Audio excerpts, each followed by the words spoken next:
So today I wanted to structure the discussion in three areas. One is to even look into the fundamental definition of a GCC, because I think the definition of GCC is changing. How can GCCs and startups collaborate? Then we look into some of the learnings in Kerala, and how can GCCs and startups collaborate going forward in Kerala, and what changes may be implemented to make it very, very successful, right? That is the overall agenda I wanted to cover in the next 35 to 40 minutes. To start with, it will be good to understand or give your insights on GCC, because when I talk to people maybe a bit earlier, GCC is considered as offshore cost-optimized resources, right? And today, in many, many discussions, everybody is saying that that cannot be the logic going forward. I'm even challenging whether we need GCCs going forward. I'm even challenging that. The concept of GCC itself, when we are talking about AI, we are talking about automation. I was giving a lecture last week in Dubai, and I said, anything that is repetitive, anything that is predictable, should be automated. And if you look at GCCs, I will not say that now, in the past, they were doing things that can be predictable and automated, but you are giving it to a global capability cheap sender because it is cheaper to do it. And now I don't think that is relevant. You need to come up with products and solutions and all of that. That is my view. So I would like to start asking the panel with that topic, your understanding of GCC. Should we even have a GCC? And I will start with Suja. Yes. Thank you, Thomas. No pressure. Good evening, everyone. It's very good to be here and talk about a topic. I mean, that I live and breathe every day. I'm running. This is my second, if you call it, capability center or digital innovation hub, whatever you want to call it, that I'm running out of Kerala. So in the second case, we have two offices. So one in Trivandrum, where it started, and where it has evolved and transformed into what you call a global capability center. And now the second office in Chennai. Right. When you look at it, whether you need it or not, right? I mean, we see value. A lot of global companies, big, small, medium, see value, and which is where, you can see it by the increasing number of, whether it is in BFSI space or healthcare or any of the other sectors, rapidly investing and scaling up, right? And it has gone through an evolution. I mean, even if I take the case of the current organization I'm with, Zafin, what started off as probably a small center of excellence, it was called the Center of Excellence, and it was basically doing bits and parts of the development, where I don't think, there were great talent even then, smaller groups, but they were just executioners on pieces of the puzzle, right? And I don't think anybody questioned what that entire puzzle or the outcome was. And that has evolved. So what we do now is we look at end-to-end product development, and I'm very proud to say in the case of Zafin, we actually build end-to-end products, a couple of our flagship products, capabilities, out of Trivandrum in Kerala, right? So that is the transformation that has happened. When you say, AI and automation, why can't we do all of that? We are doing all of it. In fact, as a rule, anyone coming into our organization from day one, whether you are a fresher or you are at the senior level, is given access to a whole range of AI tools. We have tied up with OpenAI, so we have a partnership with them, where ChatGPT, we have enterprise ChatGPT, and you're supposed to use it to improve and innovate and really look at productivity gains. Our developers use Cursor, and our learning team use Synthesia and other tools. So there is always an AI element, and we say it's AI plus human, and that is the value that GCC is bringing, right? And it's no longer the question, as you said, it's no longer the question about cost. And I, as for one, refuse to use the term offshore. In fact, I have particular anithma to offshore and our developers and colleagues using offshore and on-site. In fact, we say this is an extension of the enterprise. It is another strategic location for us, where we are building, and our talent here works with talent in Chennai, talent in Canada, Ottawa, wherever we are, right? So that is how we look at it. Automation is here, bringing productivity gains, but where GCCs bring value is the domain expertise, the depth of talent, and the scalability.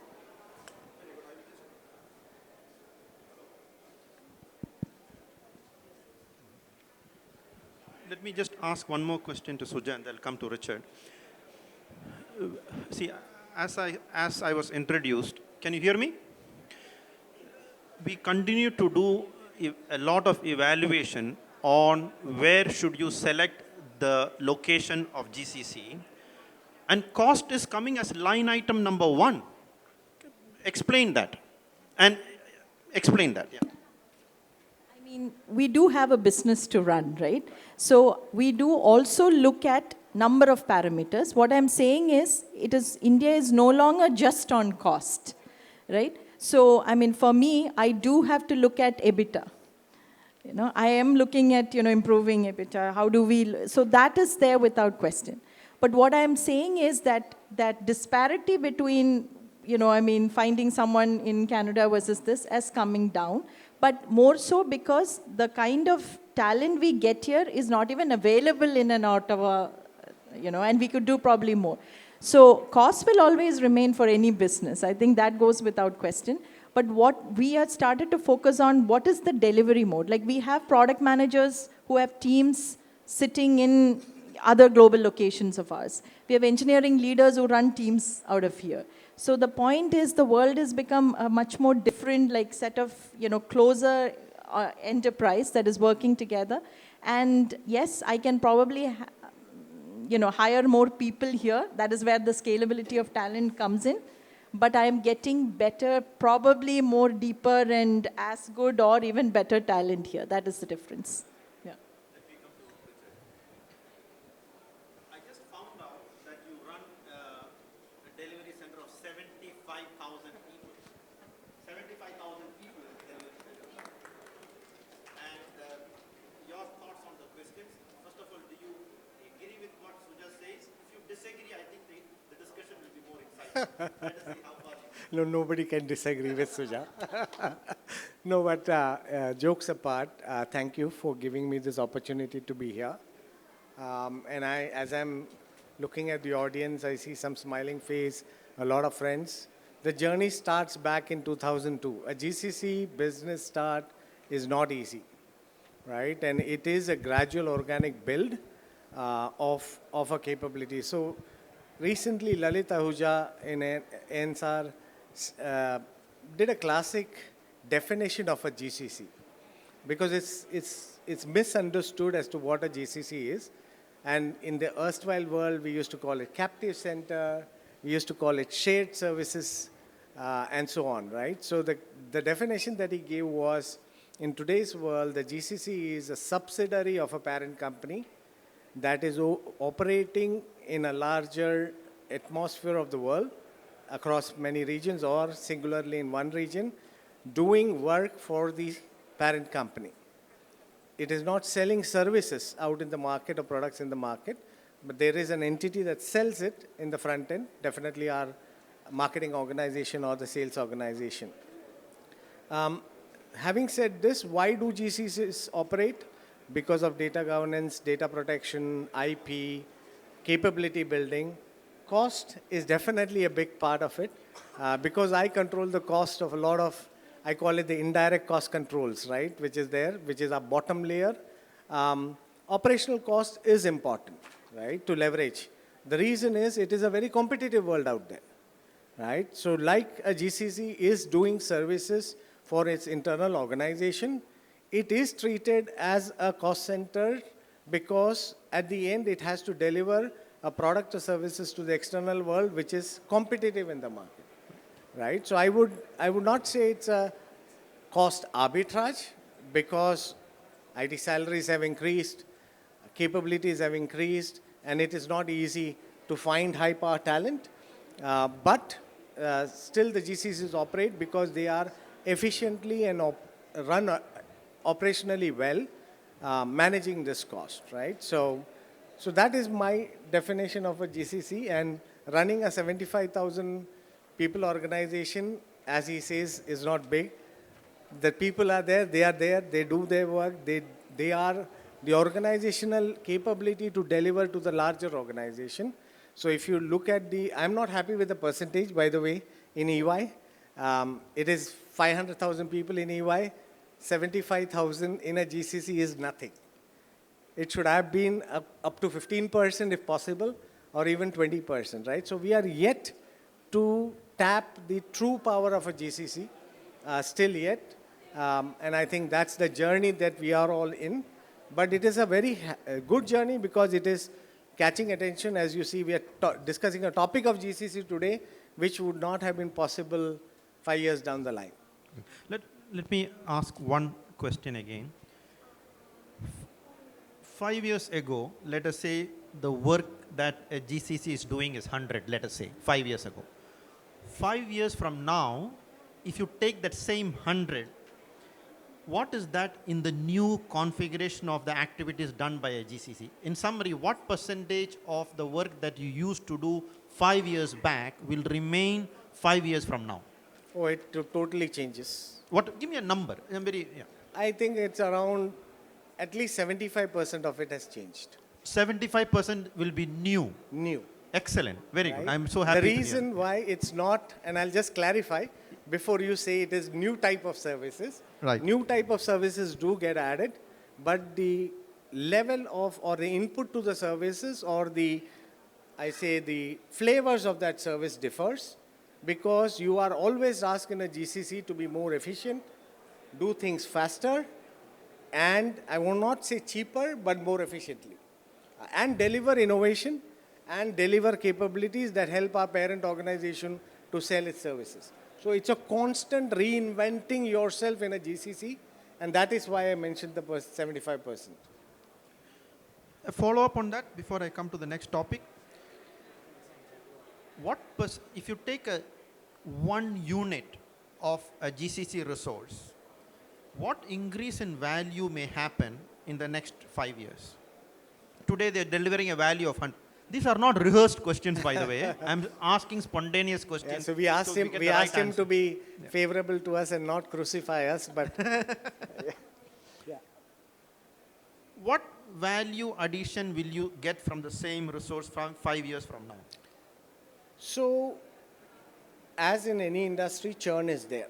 Right. Okay. So talent is a constant grapple that we have because the GCCs require a little more of mature talent that has to be sticking around for some time to innovate and bring new things to the table.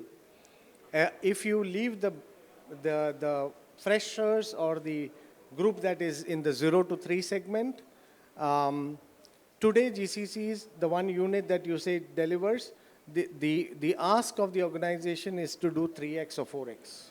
3x or 4x? 3x or 4x of what they deliver. Because they are not people managers anymore. Wow. They are not people managers anymore. If you are thinking in today's world that you'll be manager to 10 people, this is not the world that you are in today.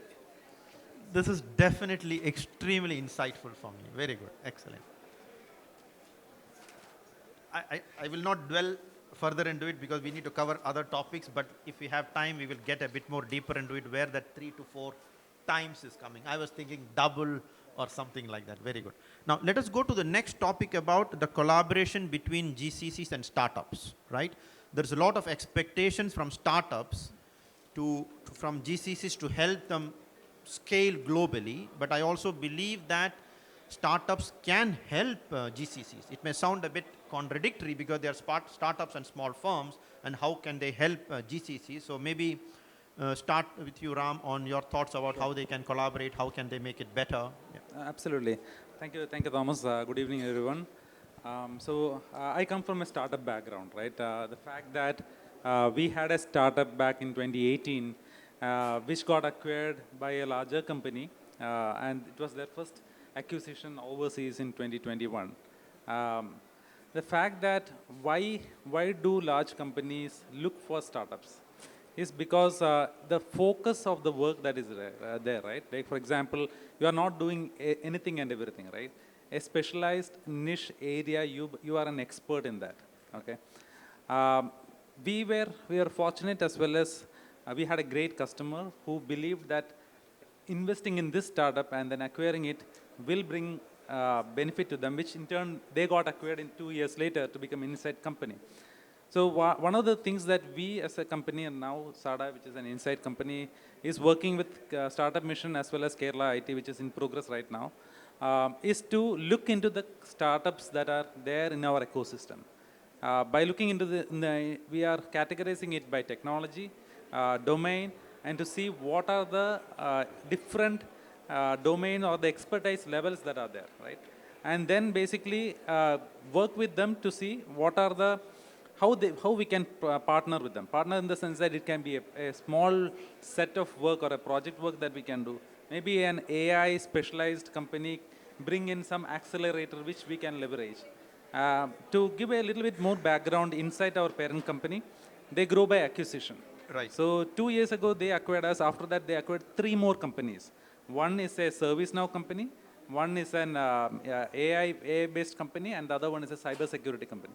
So it is a global phenomenon that larger companies are looking to acquire smaller companies with specialized skills.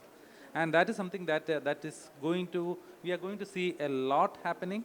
And one of our objective is to ensure that at least if we can facilitate one or two from our ecosystem to a larger scale, then it will be really a boost to the other startup companies as well. Are you more thinking of partnering and both of you growing, or are you thinking of partnering in the beginning and acquiring them? So it depends on what value the startups bring in, right? Right. If we take our example, right, we were giving the assurance to our customer, which is SADA, was our focus is not going to be deviated to multiple, or we are not going to dilute our expertise, okay? And no company is going to trust you right now, right? You have to work with them, partner with them, deliver, and then showcase your capability, seeing that you are building the capability as we progress and scale, right? Right. And that is where the trust builds in. If there is no trust, then basically you're not buying an object, right? You're buying a specialized team to accelerate your growth as well as to scale your growth. Understand. Yeah. Bala, we already had a discussion about the collaboration between GCCs and startup, and you talked about even lack of information itself to initiate the collaboration. So your deep expertise on this topic, how can we make it better? What should both parties do? Thank you, Thomas. And good afternoon, everyone. Let me start with something very exciting from my own experience. Right, so we started in 2019 here in Technopark in Trivandrum with a very small beginning with about 5 people.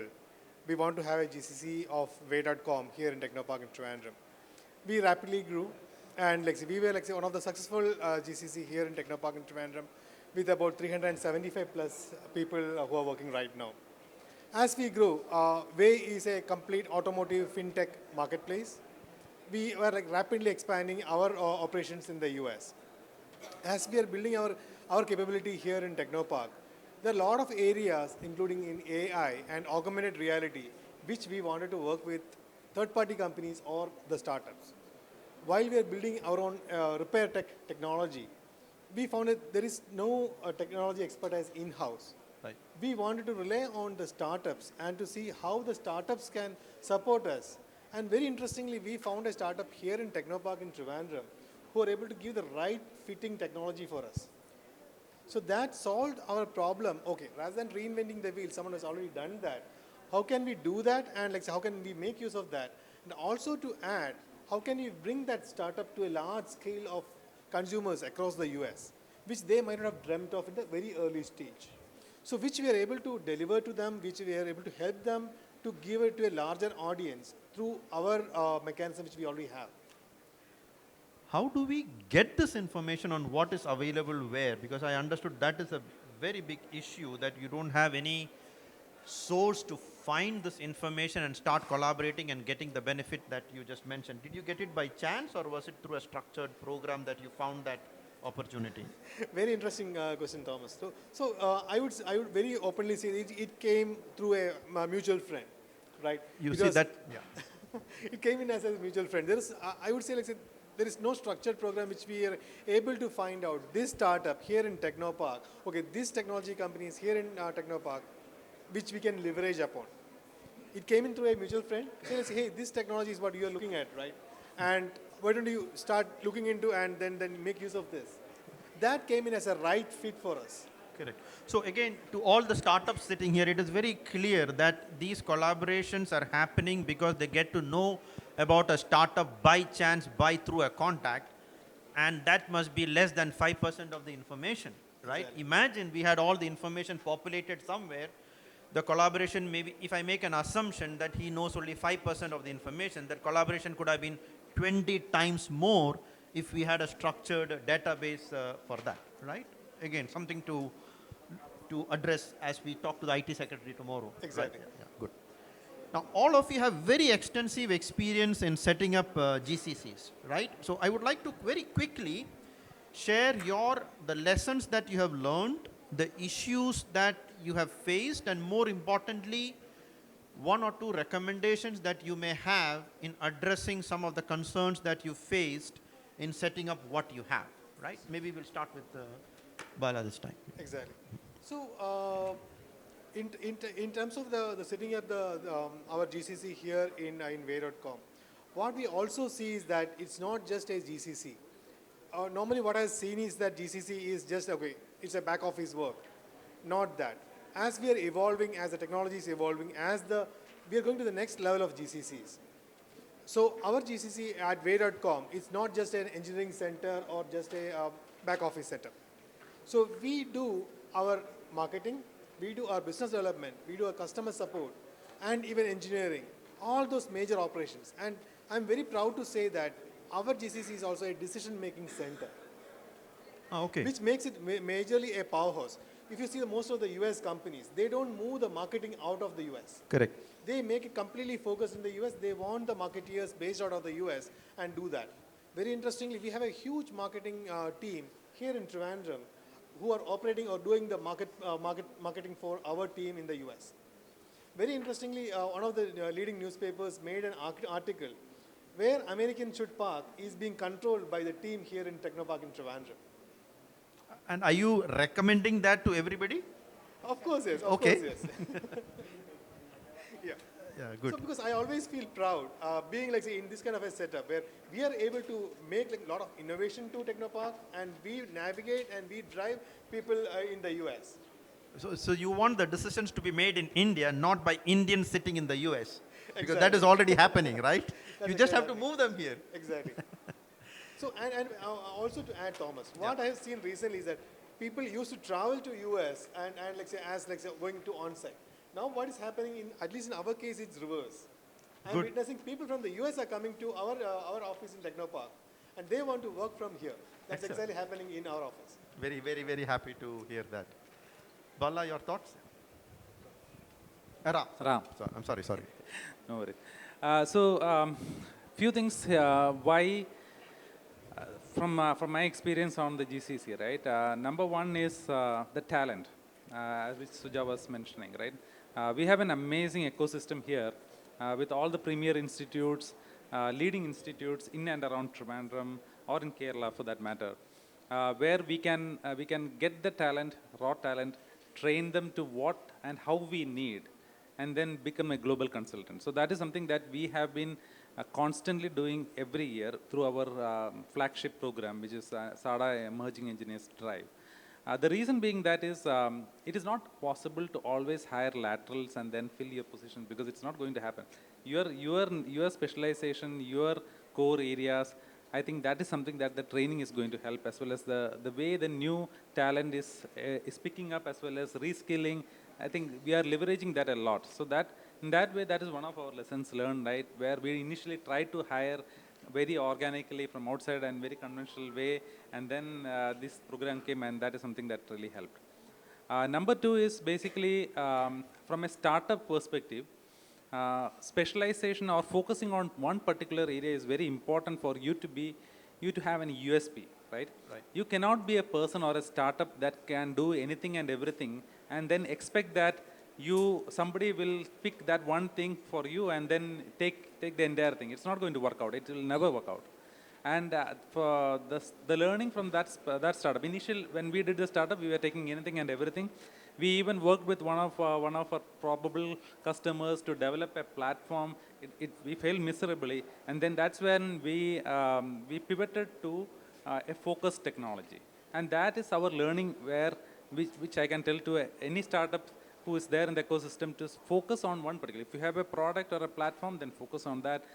For running your payroll is very important, but at the same time, your payroll should not drive who you are or what you are or dilute your USP. So, few experience from our end. No, thank you very much. I'm again extremely happy to listen to that, because today, as a part of the mentorship program, there are mentors sitting here for the startup vision, and I'm also a mentor. And today I met around 6 people. All of them, 100% of them had exactly the same issue, because they're trying to address I'm also addressing the startup sitting in this room.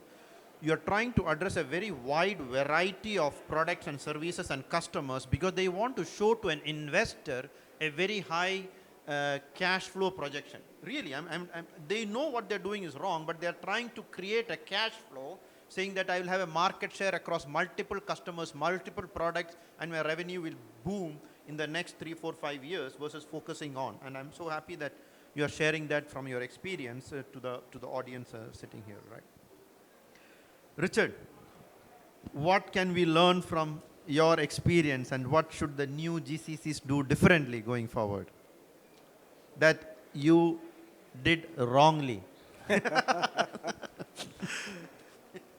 There is always a lesson to learn in the career journey. Right. But I'll go with the experience first. In a summarized way, I'll say 2002, 10 people, $2,000.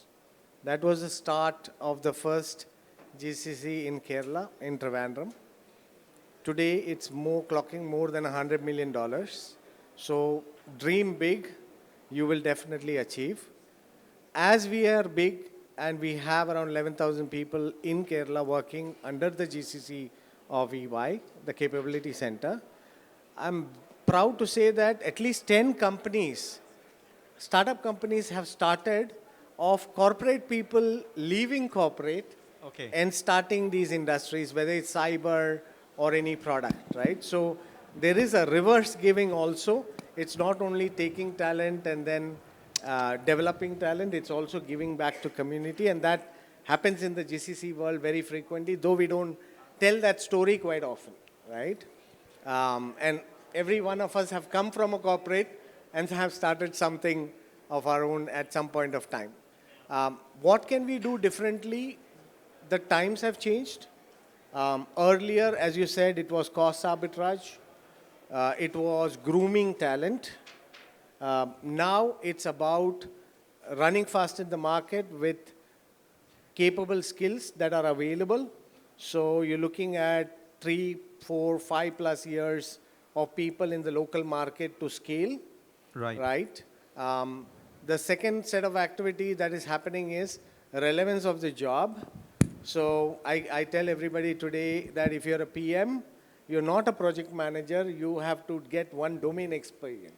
Either you're a retail guy having projects in retail, or you are a domain expert having something, because dual skilling is important. And that goes back, when I said 3x, 4x value, it's individually at the mid-level management and above, everybody has to play 2 or 3 roles, right? And that's the value that the GCC have got. Looking back, what could we have done, what could we do differently is attract talent back to Kerala. How do we do that is a big question mark. As we said, as I go and travel in India, I'm hiring in Coimbatore. It's a lot of Malayalis. I go to Bangalore. I see a lot of people. I myself am born in Kerala, brought up in Mumbai, half my life lived in the Middle East, but have come back to Kerala, right? So there is a journey back. Create these opportunities and the local infrastructure for them to come back, because otherwise I know for the first 5 years it was difficult for me, right? With minimum Malayalam that you could speak, right? As well as not able to read and write. It was difficult, right? But having stayed here for so many years, love the place. I just cannot go back to Mumbai anymore, right? So I'm hooked to Kerala. So there is a potential. How do we attract this talent back so that we can start, grow, and develop here? Culture being good, talent being good, infrastructure yet to develop, right? Investors yet to invest money into the infrastructure. I think those are some things that I would love to see happening, but I think it is unstoppable. If we don't do it, it will be done in our neighboring state. So that's where it is. Let us not allow that. Huh? Suja, over to you. I think, I don't know whether you know what Suja has achieved. I think what you have done by getting Nissan Digital to Kerala, for me, it's an unbelievable achievement. Let me tell you why. Because I think Kerala and Japan have the highest cultural mismatch in my view. So getting a Japanese company like Nissan to set their first global GCC in Kerala is an achievement, and I'm sure you have a lot of insights, and that insights will be very useful for people trying to get two cultures to come together in setting up a GCC. Yeah. I mean, there are differences as well as commonalities as you start to work together and dig deeper, right? What is common between Japan and India? You know, I mean, love of good food. They like fish, we like fish. Okay. Good to know. Yeah. And you know, generally the people here are very welcoming, which they tend to understand as we go along. And, you know, they are not as aggressive either. And I think Kerala is quite well laid back. But, you know, Nissan's journey, to be fair, started with, you know, we had a consultant looking at different locations. Kerala came into the picture from two aspects, right? And I would have to give credit. One, of course, the CIO of the organization at that time. So Tony Thomas was, you know, a Malayali. I think all of us, you know, wherever we are, we do look back and have that deep connect with our hometowns, right? Yeah. And of course, the government, I think, was also seeing the potential, and they really went and wooed the organization to even put it on the map, right? And making a story as to why Kerala could possibly deliver. Because to be fair, when the question of Trivandrum came up against all Hyderabad and Coimbatores and Punes of the world, which were established, Bangalore, established automobile hubs, Chennai, we already had at that point of time the RNTBCI, which is the Renault-Nissan Technology Center, which they were using more as an outsourced vendor than like a capability hub. Trivandrum was, you know, probably not the top choice in a lot of people's mind, including the Malayalis, to be fair, right? But we proved that it was achievable, and not only that, it is still, you know, running well, and we scaled up to 550 people in a matter of just over a year. And that included 40 to maybe 50% or even 60% of local talent. But we also had a lot of people, you know, because we needed real domain expertise, we needed architects, we needed like top of, you know, elite talent coming in from across the country. And we managed to, you know, tell the story. I mean, of course, Nissan being a global brand was easier. But the fact that they came and they stayed was the success story there, right? I mean, it wasn't easy, the journey. In fact, I can claim that thanks to Nissan, Trivandrum got its first pub because that was part of our requirements. You're encouraging a pub? I mean, you know, I'm not encouraging alcoholism. I'm encouraging just a place to go out and, you know, drink responsibly. But the idea is that social infrastructure was also as important as the rest, right? Absolutely. So for the talent to stick, and if you're looking at people in Japan times, if you look at India and Japan, they start work early. I mean, with the time difference, we started at around 8 a.m. But by 5, we could probably wind down. So what do you do when you have a bunch of, you know, youngsters, smart youngsters, single folks come here, and what do they do after that? I think the social infrastructure here has evolved a lot thanks to companies like Nissan coming here, right? But there was also, as you said, the cultural, issues. And in fact, a lot of time was spent on, kind of bringing the culture together, because throw into the mix also Nissan in the US, very different, right? You have the Japanese who are very slow in terms of, and very, very, what do you say? Yes, meticulous to the point that, it takes a lot of time to build that trust. And then, of course, the Indians, I would have to say, who probably at times tend to overpromise to make the other person happy, right? So that cultural gap had to be fixed to say, when I say I will deliver, I can deliver in a few hours, they take it literally. We think it is, next day, right? So we had to, in fact, bring managers from there and managers from here and kind of sit around, and we started not just doing the cultural lessons, not just in Trivandrum, but also in Japan. So we in our at that time, Yokohama headquarters as well as here, they were trained on both sides to say appreciation of both sides, so that, and it took a while. I'm not saying it was easy, it took a while, but once the bond was established, they started to see the opportunities and the value that this organization was starting to bring. But it was a little bit of an uphill struggle in the beginning, right? But where I think was important and which took a long time was to empower this hub, where the top layer, like this was taken at the highest level, right? It was the CEO who signed off, and at that time the chairman who signed off on this hub, the first of its kind, to bring back the IP of the organization back into Nissan rather than leave it with vendors.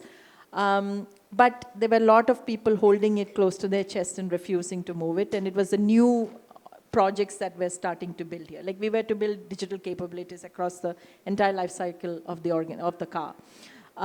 So that took a lot of convincing because, and also the way that this hub was set up to be extremely agile.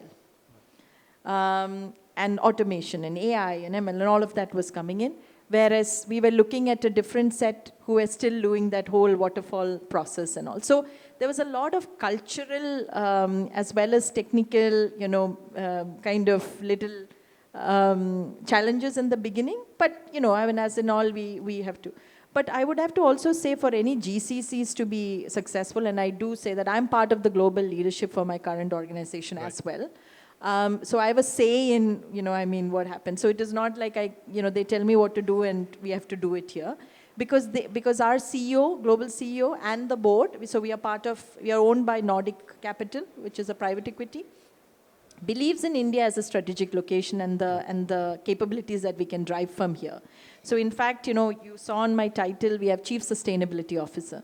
Now, Chief Sustainability Officer is something that we take very seriously, which is, a sense of purpose. But Nordic companies, and especially banks in Europe or any other part of the world, take sustainability as a huge, huge item that they need to get it right.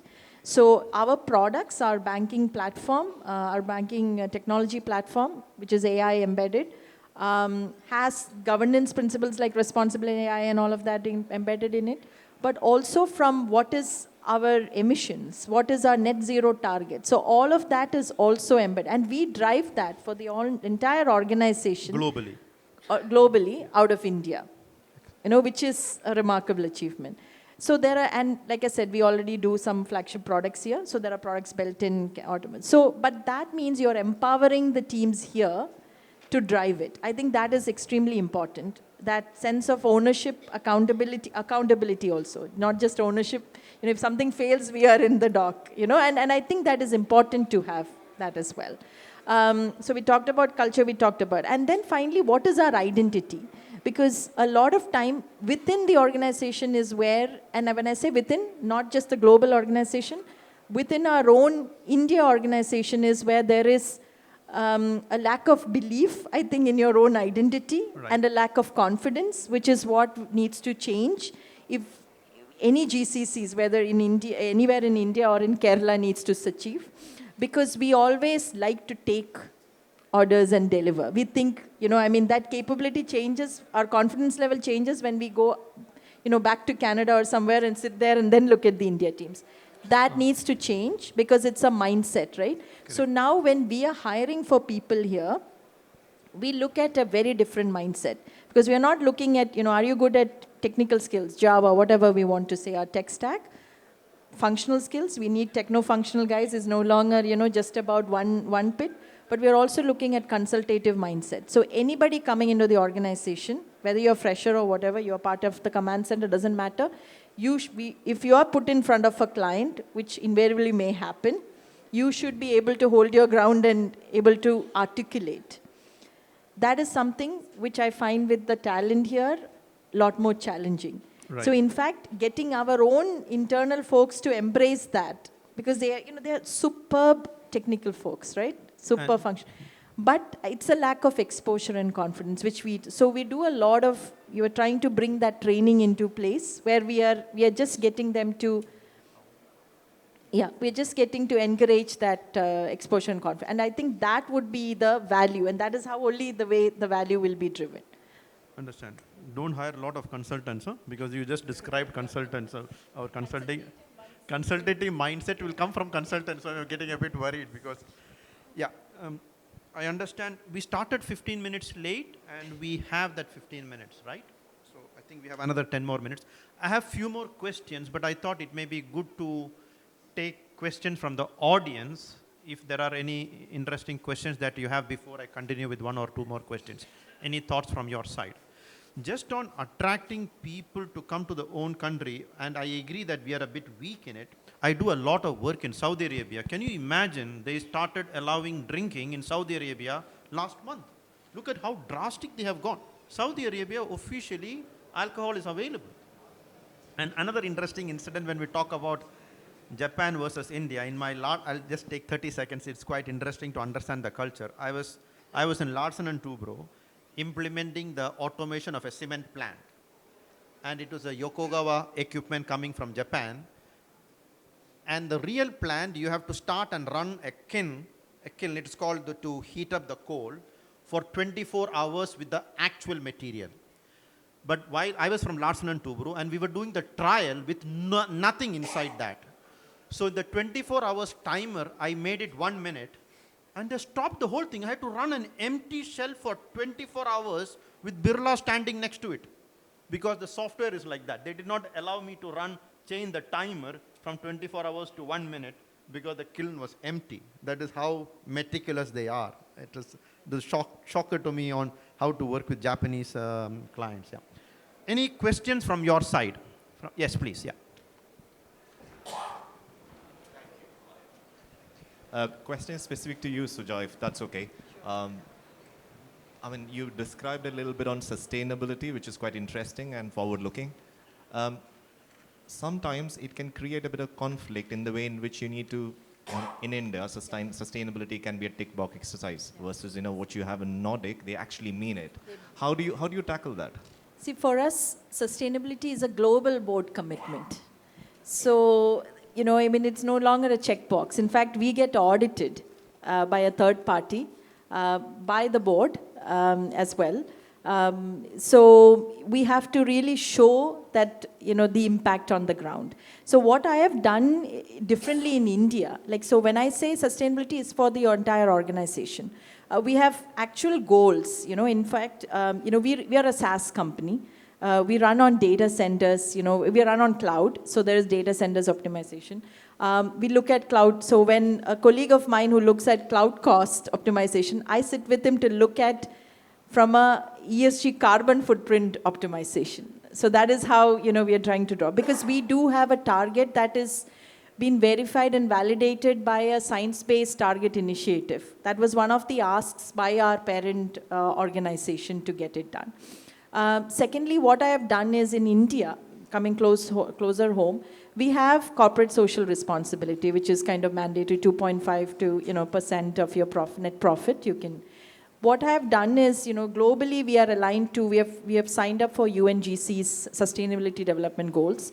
So as a signatory, what I've done is from the CSR point of view, we have aligned with 10 of the global SDGs that globally we follow. So, which is why then, everything that we do is based on impact and quantifiable impact.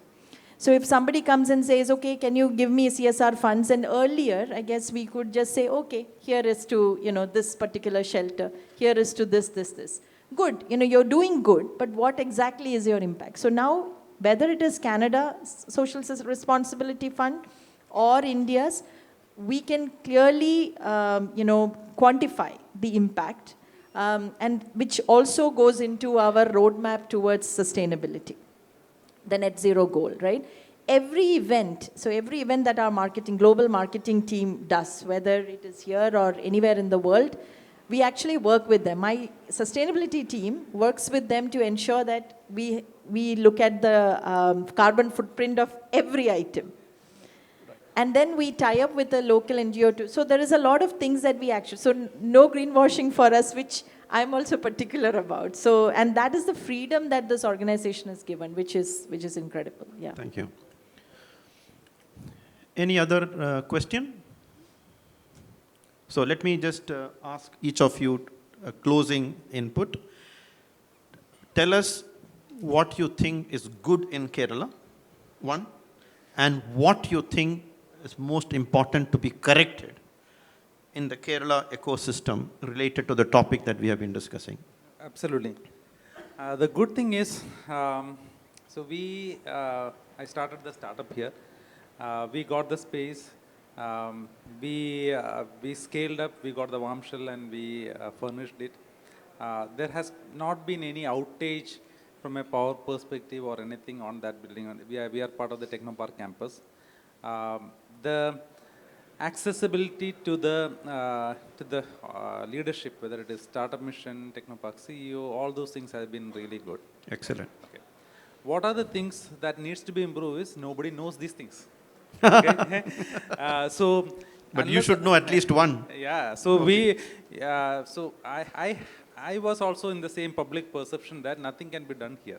Okay. In the sense, till you go in there, talk to the people, they are nice people. But the thing is that you have to go there and then take that it's not published or publicized to the level where the public or anybody who is there out, okay, can we do these things here? How did you do these things? That is the question that I got, right? So basically, if we are able to make that change, then basically we will not be left behind by our neighboring states. Okay, as I was talking to you today morning. So Tamil Nadu has a blueprint for GCC. Okay, yes. The details of that report, it is published in NASCOM to the level that they have touched Chennai, Coimbatore, and even Madurai. Everything, like whom to contact, what to contact. They even gave a what you call a playbook for that, right? Here, like if I have to look for one particular set of companies, I do not have that information access. But as coming to the point that Bala said, right? He knows a person who knows a person who has that information. Okay, so that change, if we can make it, then basically we will be one of the top team.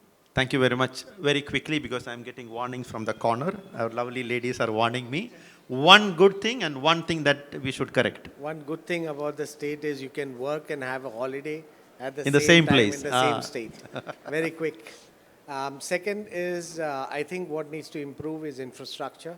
We are improving our infrastructure, but I am talking about ready infrastructure that's available to attract quick plug-and-play companies to come in and expand very quickly. So that is something that I know the government is doing, but it has to be done at a much faster pace. Thank you very much. Suja? Yeah. So the good and the bad, I will say, is talent, in the sense that, I will say, the good is we have talent, right? Like you had mentioned, colleges coming in, like a lot of them. We have, I think if you go out to our neighboring states, a good percentage of our IT technology folks are from Kerala. Correct. Even if you go outside to US, San Francisco, I'm sure there is a great percentage, right? And they are successful. But there is also a percentage here on the talent when we start to hire who are very comfortable in what they do, and that lack of ambition, unfortunately, in an AI-driven world, and where in GCCs we need speed and a lot of upskilling needs to change, because that mindset. So when we had said about consultative mindset, bigger thinking, in fact, in our, we have a list of things that we look for, whether it's a fresher or, lateral hire, we do. We do very minimal fresher, only AI native mindset, right? We would think every single person has it. But when we start to explore more, do you tinker around? And which I think the startups do well, the people with that entrepreneurial mindset, that limitation is there.